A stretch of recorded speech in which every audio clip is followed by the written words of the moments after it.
계시록에 나오는 첫 번째 심판 시리즈인 일곱 인 심판에서 이제 마지막 일곱째 인 심판이 내려지고 있는 것이 오늘 본문의 말씀이에요.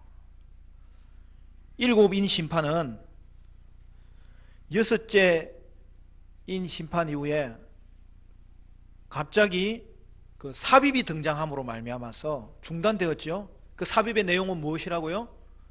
고난받는 시대 가운데서도 하나님의 보호하심을 입는 교회, 그 교회론에 관한 거예요. 그리고 이제 오늘 본문은 다시 일곱째 인 심판으로 이어지는 것이죠. 여러분, 일곱째 인 심판의 특징이 무엇입니까? 일곱째 인 심판에서 첫째부터 일곱 인 심판의 여섯째 인 심판까지는 하나님 나라가 도래함으로 인하여서 이 땅에는 현재 심판이 임하고 있음을 묘사했는데, 그와 반면에 이제 일곱째 인 심판은 미래 심판이에요. 일곱째 이 심판의 내용은 최후의 심판에 대해서 묘사하는 거예요. 역사의 마지막 날에 하나님이 재림하실 것인데, 그때에 이 땅에는 최후의 심판이 있을 것을 말씀하고 있는 거예요. 그것이 일곱째 인 심판이 보여주는 것입니다. 여러분, 현재도 일어나는 모든 재앙과 심판은 마지막 날 있을 이 최후 심판의 그 예고편이죠. 회개하지 않는 자에게는 하나님의 최종적인 심판이 있게 될 것을 볼 줄 알아야 되는 거죠. 이제 일곱째 인 심판에서 그 예고하였던 최후의 심판이 임합니다. 1절 2절 우리 같이 한번 읽어볼까요? 1절 2절 시작. 일곱째 인을 떼실 때에 하늘이 반시간쯤 고요하더니 내가 보매 하나님 앞에 일곱 천사가 서 있어 일곱 나팔을 받았더라. 여기서 특이한 것은요, 지금 일곱째 인 심판에 대한 말씀인데 2절에는 벌써 나팔 심판에 대한 언급이 나오고 있는 걸 볼 수 있어요.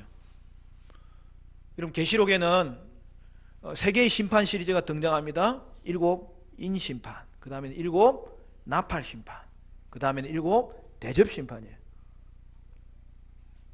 그러면 이제 이 일곱 인 심판 다음에 일곱 나팔 심판이 그 다음에 이제 순서대로 나올 건데요. 그런데 일곱째 인 심판에 일곱 나팔 심판이 지금 중첩되어 있는 걸 볼 수가 있어요. 여러분, 이것은 굉장히 중요한 의미가 있어요. 여러분, 다음에 나오는 이제 나팔 심판에서도 일곱째 나팔 심판에 가면 그 다음에 이루어질 대접 심판이 또 중첩돼요.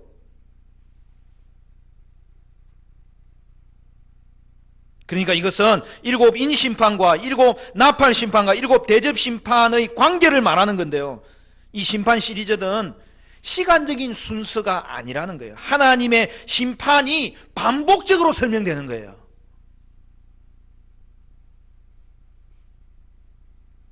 그러므로 이 땅에 일곱 인 심판 임하고 그 다음에 일곱 나팔 심판이 임하고 그 다음에 일곱 대접 심판이 임하는 게 아니라는 거죠.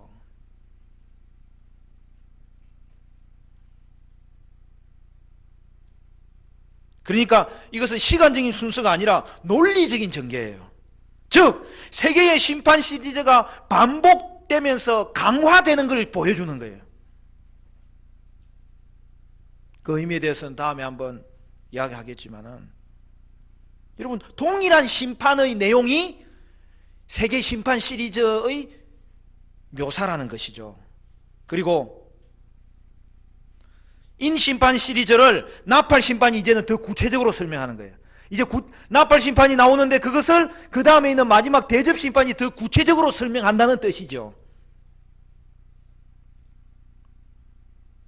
여러분, 이런 구조를 파악하지 못하면요, 얼마나 많은 사람들이 이 세계의 일곱 심판을 일렬로 풀어놓으니까 21개나 되잖아요. 그걸 또 구체적인 역사의 정황과 대입을 막 시키려고 하다 보니까 큰 혼돈에 빠져버리는 거예요.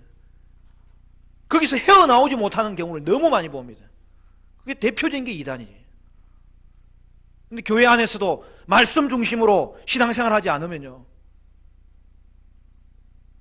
하나님의 말씀을 전체적으로 보는 그러한 힘을 기르지를 못하는 거예요. 그러므로 세계의 심판 시리즈를 자세히 보면은 거기에는 일정한 규칙이 있는 걸 알 수 있어요. 여러분, 대표적인 규칙이 뭐예요? 4개의 심판과 3개의 심판이 묶여져 있다는 거예요. 그리고 오늘 본문 7째 심판이 따로 떨어져 있잖아요. 6개의 심판과 마지막 1개 심판이 묶어져 있다는 거예요. 여러분, 오늘 본문에 보세요. 마지막 7째 인 심판에서 보듯이 세계의 심판 시리즈에서 마지막 7째 심판들은 앞에 6째 심판과는 다른 특징을 가지고 있는, 그게 뭐예요? 최후 심판을 묘사한다는 거죠. 그리고 그 전에 있는 심판은 지금 이루어지고 있는 심판을 묘사한다는 거죠.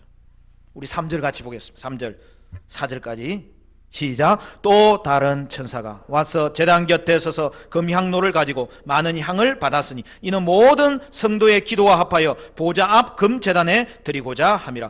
향연이 성도의 기도와 함께 천사의 손으로부터 하나님 앞에 올라가는지라. 이제 본격적으로 7째 인 심판이 진행됩니다. 자세히 보면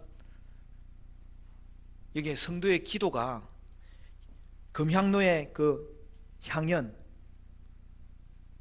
향기, 연기와 함께 하나님 보좌 앞에 드려지고 있다는 거죠. 여기서 향연은 성도의 기도를 말하고, 따라서 본문은 최후의 심판이 성도의 기도의 응답으로 펼쳐진다는 것을 정확하게 보여주는 거죠.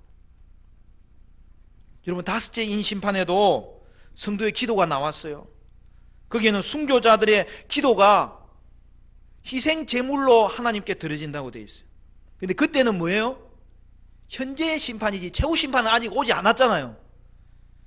그래서 그들이 기도하는 내용이 뭡니까? 고난당하는 순교자들의 그들의 형편을 하나님이 갚아달라고, 신원해달라고 기도하는 거였죠. 그때 응답이 임합니다. 여러분, 응답은 지금도 임하는 거예요. 근데 응답이 뭐냐? 내가 그 응답을 미루겠다, 좀 더 지연시키겠다는 응답이죠.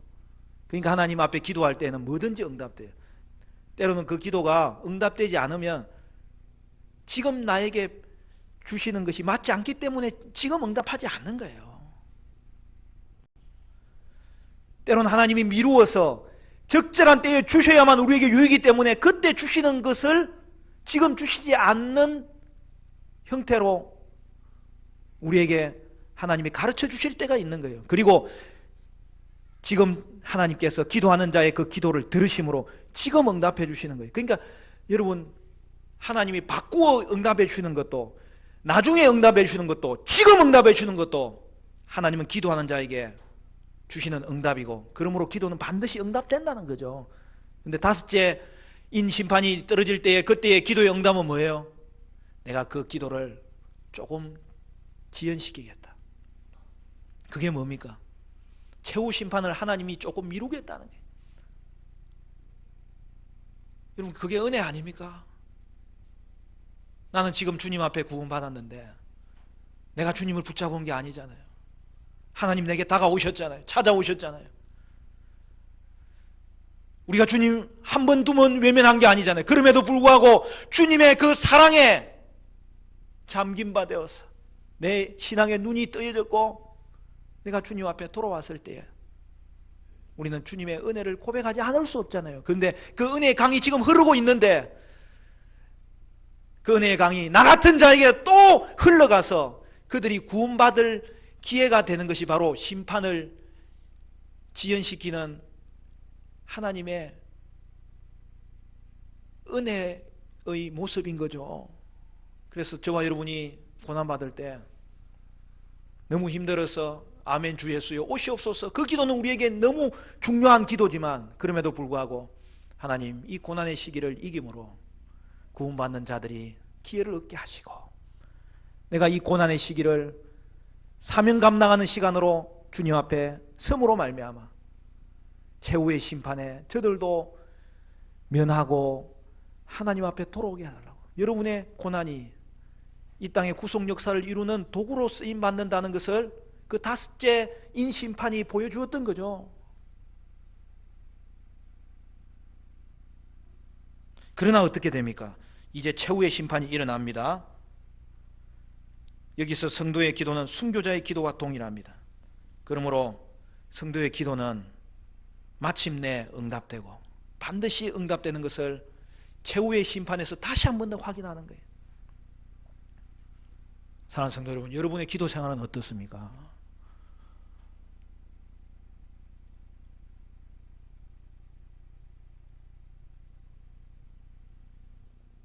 여러분 혹시 밥 먹을 때만 기도하는 거 아닙니까? 그러면 목사님 3번이나 기도하잖아요. 그것도 중요합니다. 제가 일부 때 우리 청소년부하고 말씀을 나누는데 우리 아이들은 이제 그냥 아이가 아니에요. 기도 학생이에요.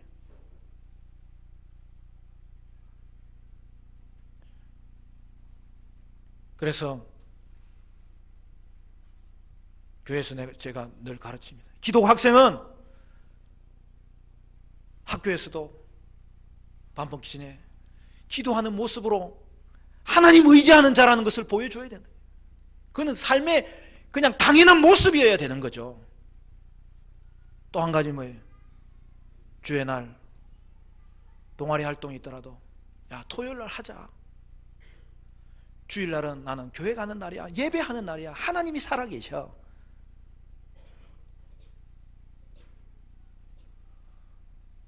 군대 가도 마찬가지잖아요.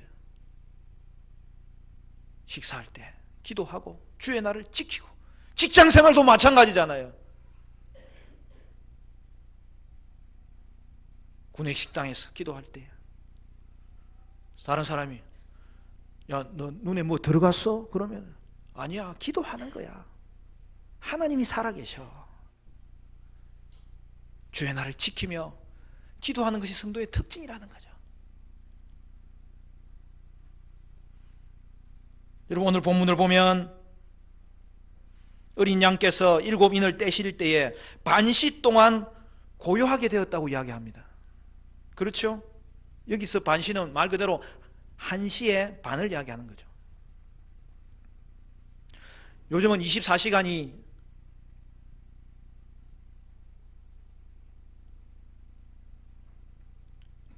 시간 개념이지만 여러분 당시에는 3시간씩 이렇게 1시간으로 봤어요.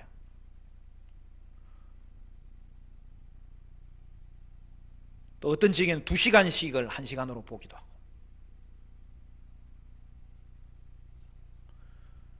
그러니까 여러분 이 반시는 뭐냐면 예루살렘 성전에서 매일 드려지는 그 아침 제사 시간에 향을 피우는 시간이 반시예요. 그러니까 지금 이 환상의 모습은 무엇입니까?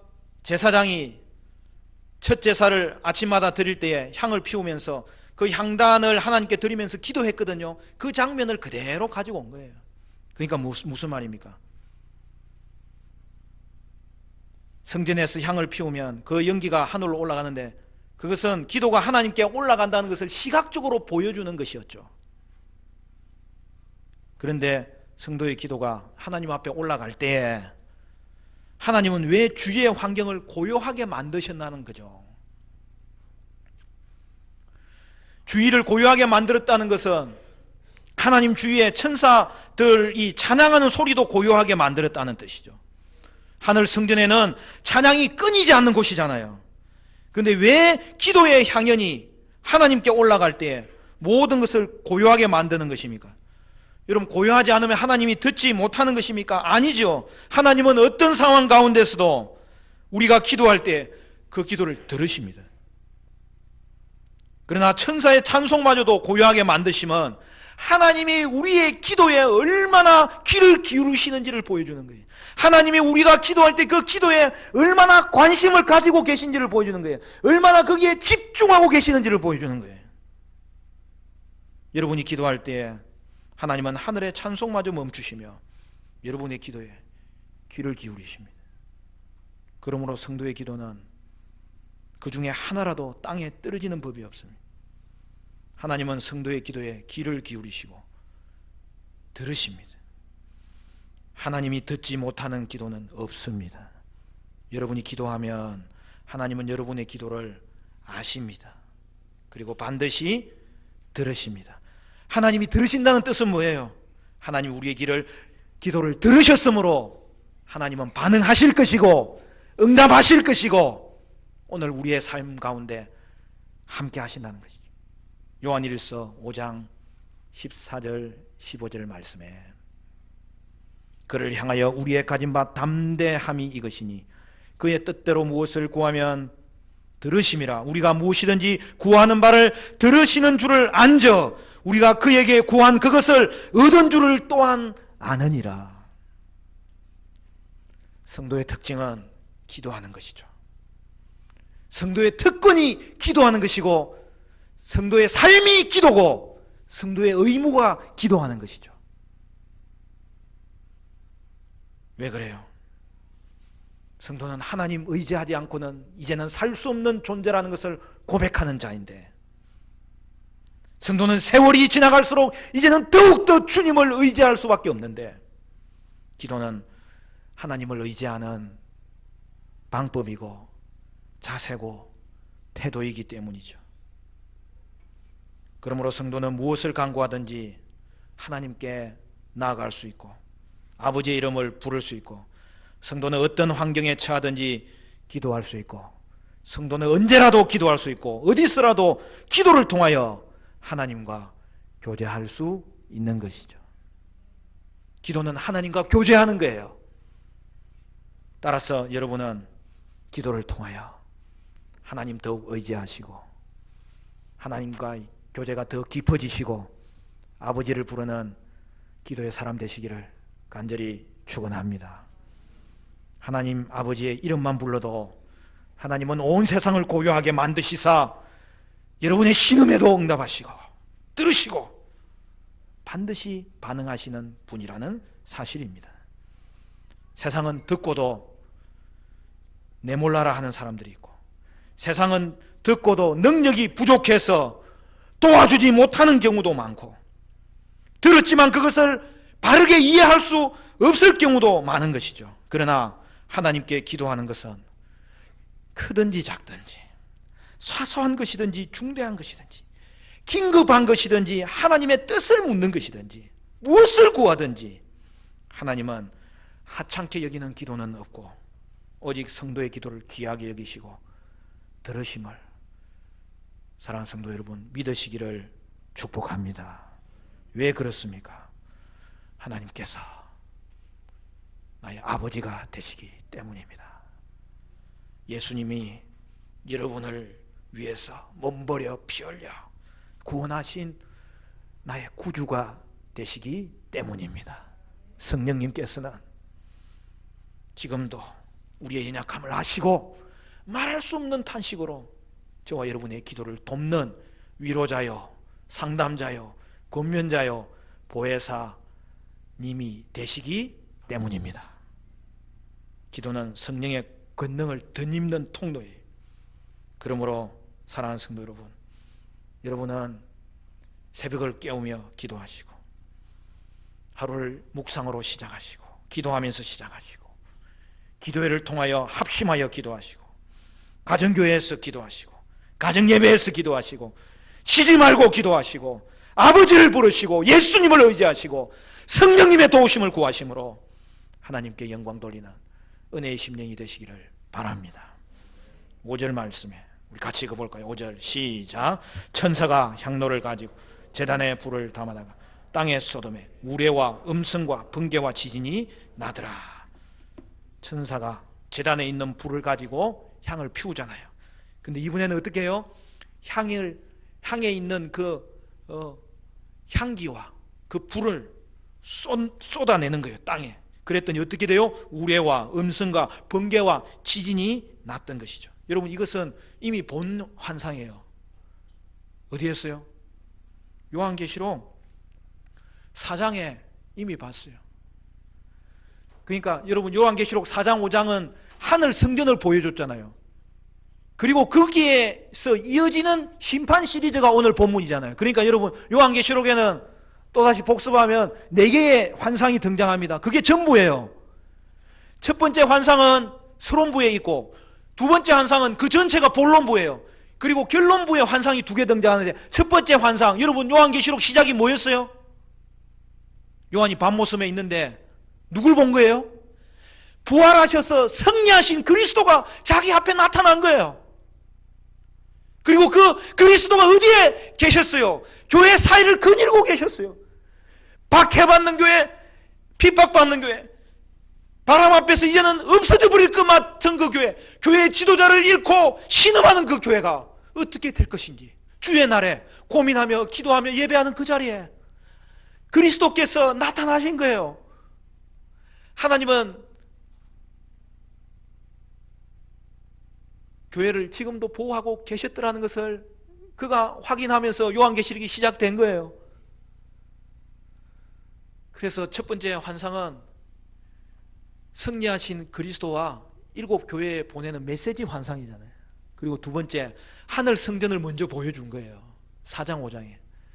그리고 그 하늘 성전을 보여준 그것이 땅에서 그대로 이루어지는 과정을 이 본론 전체가 보여주는 거예요. 그러니까 하늘 성전과 7 심판 시리즈 환상이 요한계시록의 중심에 있는 거죠. 그리고 마지막 환상은 뭐예요? 최후 심판의 환상과 새 예루살렘의 환상으로 끝나는 거예요. 그런데 하늘 성전을 보여준 이유가 뭐예요? 지금 하늘에서는 모든 일이 다 이루어졌다는 거예요. 그 이루어진 것이 땅에서 펼쳐지는 과정을 7 심판 시리즈로 풀어놓는 거예요. 그러니까 하늘에서 보여준 게 뭐예요? 24장로가 계셨어요. 그들도 보좌에 앉아 있어요. 존귀한 사람이 됐어요. 그 24장로는 정확하게 이 땅의 교회를 말하는 거예요. 이미 교회는 하늘에서는 승리한 존재로 앉아 있는 거예요. 성도의 운명은 이미 끝난 것이요. 승리한 존재요. 이미 구원받아서 하늘에 올라가 있는 존재라는 것을 하늘이 보여주고 이 땅에서 성도의 모습의 형편을 연결시켜 주는 것이죠. 근데 그때 보여준 게 뭐냐면 최후 심판의 현상도 하늘에서 먼저 보여주는 거예요. 그리고 그것이 땅에서는 현재 심판과 최후 심판으로 이루어질 것임을 나타낸 것이 하늘 성전 환상의 내용이고, 그리고 7 심판으로 지금 우리 가운데 이것이 어떻게 연결되는지를 보여주는 것이 요한계시록의 내용이죠. 그래서 여러분, 하늘 성전에서 먼저 번개와 음성과 내성이 일어난 거예요. 여러분, 요한계시록에 있으니까 몇 장만 넘기면 되니까 확인해 보겠습니다. 요한계시록 4장 5절. 4장부터 하늘 성전이 펼쳐지는데 거기에서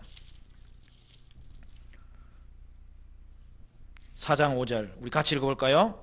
4장 5절 시작. 보좌로부터 번개와 음성과 우레 소리가 나고 보좌 앞에 켠 등불 7이 있으니 이는 하나님의 7 영이라. 하늘에서는 최후 심판이 이미 나타난 거예요.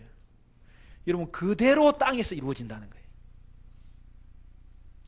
여러분, 이 장면은 우리가 뭔가 하나 떠오르는 장면이 있잖아요. 뭐죠? 시내산에 하나님께서 번개 가운데, 우레 소리 가운데, 지진 가운데 큰 음성으로 임하였을 때 이스라엘 백성은 두려워서 떨었고 오직 모세만 올라갈 뿐이지 우리를 데려가지 마시라고 부탁했던 장면입니다. 즉, 그 시내산의 장면은 이제 마지막 날에 종말론적으로 그리스도께서 이 땅에 임하실 때는 그 앞에서 땅도 흔들리며 그 앞에서, 그 음성 앞에서 두렵고 떨림으로 무릎 꿇지 않을 자가 없게 될 것을 오늘 성경이 보여주는 거예요.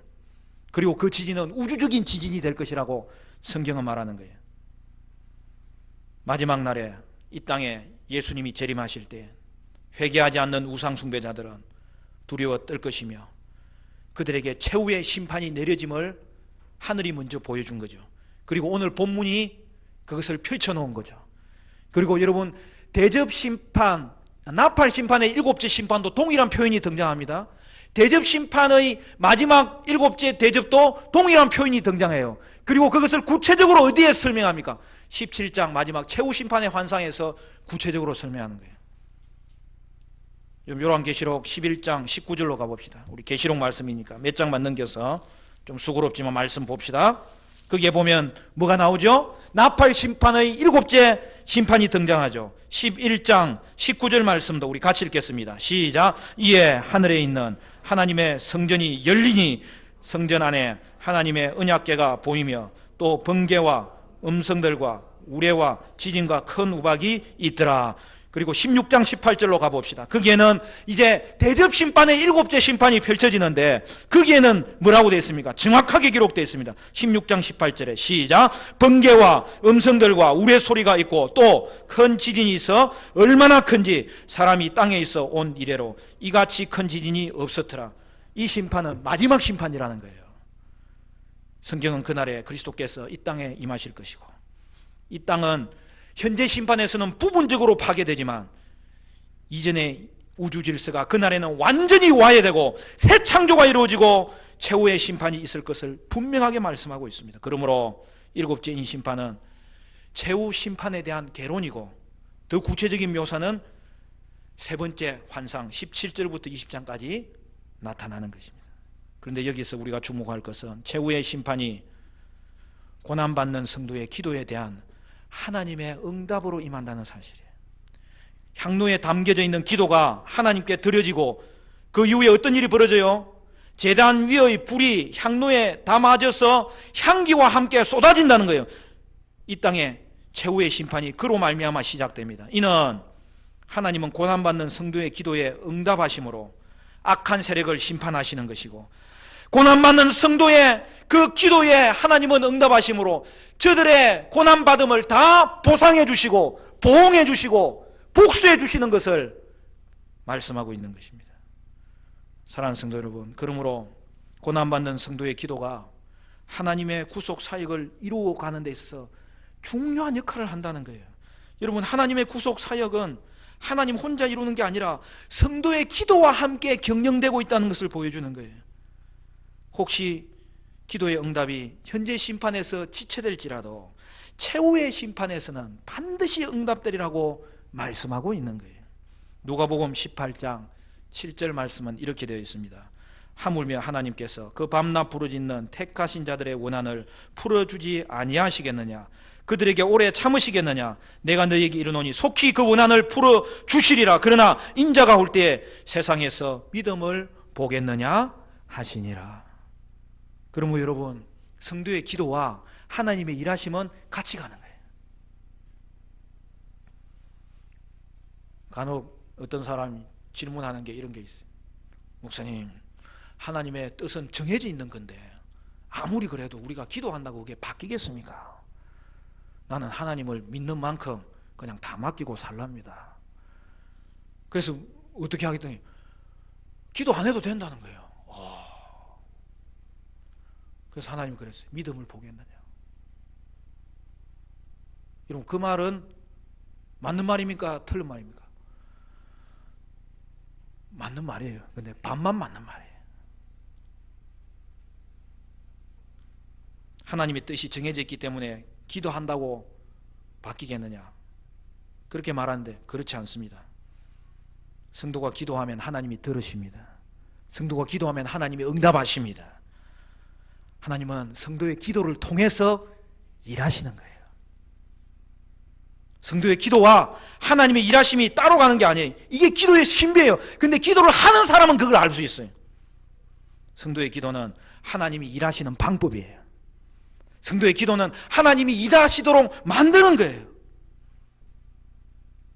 그러니까 이런 거죠. 하나님이 우리를 먼저 기도하도록 이끄시는 거예요. 우리의 기도도 하나님이 주관하시는 거예요. 근데 우리를 이제는 언약의 파트너로 삼으셨잖아요.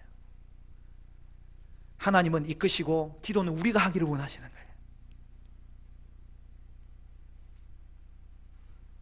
그래서 하나님이 이끌어서 기도하게 하셨음에도 불구하고, 성령님의 도우심으로 기도하셨음에도 불구하고 우리가 기도하면 하나님은 그 기도를 또 응답하셔가지고 또 그의 뜻을 이루는 거예요. 이게 연결되어 있다는 뜻이죠. 결코 떨어져 있지 않아요. 물론 기도하지 않아도 하나님 일하세요. 그러나 성령님은 여러분을 기도하도록 지금도 이끌고 계시잖아요. 그러므로 기도하지 않는 성도는 성령의 인도하심에 불순종하는 자예요. 따라서 하나님이 기도하게 하실 때 사랑하는 성도들이여, 기도하시기를 바랍니다. 기도는 마음만 먹는 게 아니에요. 기도하는 게 중요해요. 그러면 여러분은 하나님의 뜻을 더 알게 돼요. 그러므로 더 기도하게 돼요. 우리 교회는 기도하기를 쉬지 않아서 하나님이 일하게 하시는 교회 될 수 있기를 바랍니다. 하나님의 일에 동참하고 하나님이 일하시게 하는 교회, 그 기도가 은혜로운 교회예요. 기도하면 하나님의 진행하시는 일이 눈에 보여요. 하나님은 기도하는 성도에게 자신의 일을 알려주세요. 보여주세요. 여러분, 그것이 성도의 특권이고 기도의 역사고 기도의 능력이고 그리고 기도의 축복입니다.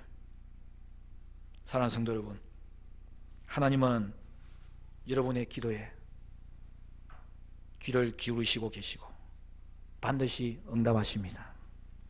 하나님은 여러분의 기도를 통하여 지금도 일하고 계십니다. 사랑하는 성도 여러분, 여러분은 이 기도의 비밀을 간직한 자로서 기도함으로 고난 가운데서도 하나님 의지하시고 아버지를 부르시고 예수 이름으로 기도하시고 성령의 권능을 받으시고 기도함으로 하나님과의 교제가 깊어지시고 기도함으로 하나님의 구속사역에 동참하시고 기도함으로 하나님은 일하시고 저와 여러분은 응답받는 복된 믿음의 사람으로 쓰임받게 되시기를 주님의 이름으로 축원합니다.